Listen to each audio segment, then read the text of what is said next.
ఆంధ్రప్రదేశ్ ఎంపీలు రాష్ట్ర ప్రయోజనాలను పక్కన పెట్టి ప్రధాని నరేంద్ర మోదీ మెప్పు కోసం పనిచేస్తున్నారని ఏపీపీసీసీ అధ్యక్షులు వైఎస్ షర్మిల తీవ్రస్థాయిలో ధ్వజమెత్తారు. పార్లమెంట్లో రాష్ట్రానికి జరిగిన అన్యాయంపై నోరు మెదపకుండా బీజేపీకి బినామీలుగా మోదీ చేతిలో కీలుబొమ్మలుగా మారారని ఆమె తీవ్ర ఆరోపణలు చేశారు. శీతాకాల పార్లమెంటు సమావేశాలు జరుగుతున్న నేపథ్యంలో రాష్ట్ర ఎంపీల వైఖరిపై ఆమె మండిపడ్డారు. ఇక షర్మిల స్పందిస్తూ రాష్ట్ర విభజన జరిగి 11 ఏళ్లు గడిచినా విభజన హామీలు ఇప్పటికీ నెరవేరలేదు.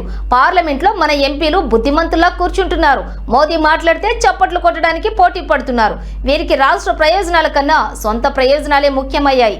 పేరుకు వేర్వేరు పార్టీల ఎంపీలు అయినా వారంతా బీజేపీకి రబ్బర్ స్టాంపుల్లా మారిపోయారు.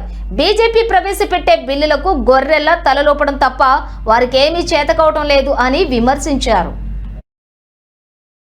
అమ్ముతామట. ఇది ఎక్కడి అమరావతి రాజధాని, కొత్త రాజధాని నిర్మాణం చేయాలి అన్నది విభజన హామీలో చట్టం ప్రకారం మన అష్యూరెన్స్ అయితే ఇంతవరకు మనకంటూ ఒక రాజధాని లేదు. అమరావతి రాజధాని ఇప్పటికీ కూడా చంద్రబాబు గారు చెప్తున్న దాని ప్రకారం అయితే 91,000 కోట్ల నిధులు దీనికి కావాలి అంటున్నారు. దాంట్లో 60,000 కోట్లు అప్పులు తెచ్చారట.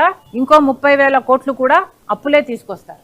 అంటే పూర్తి నిర్మాణ బాధ్యత, ఈ భారము, ఫైనాన్షియల్ భారము మొత్తము కేంద్రానిదైతే అదేది సంబంధం లేదన్నట్టు, మనకు ఆ హక్కే లేదన్నట్టు మనం అప్పులు తెచ్చుకొని రాజధాని కట్టుకుంటున్నాం. ఇది ఎక్కడి విడ్డూరం? మనకి ఏం అవసరం అప్పులు తెచ్చుకోవడానికి? ఈ అప్పులు తెచ్చుకుంటున్నామంట, మళ్ళీ ఈ అప్పులు తీర్చడానికి మళ్ళీ మన రాజధాని భూములే అమ్ముతామంట. ఇది ఎక్కడి సోద్యం?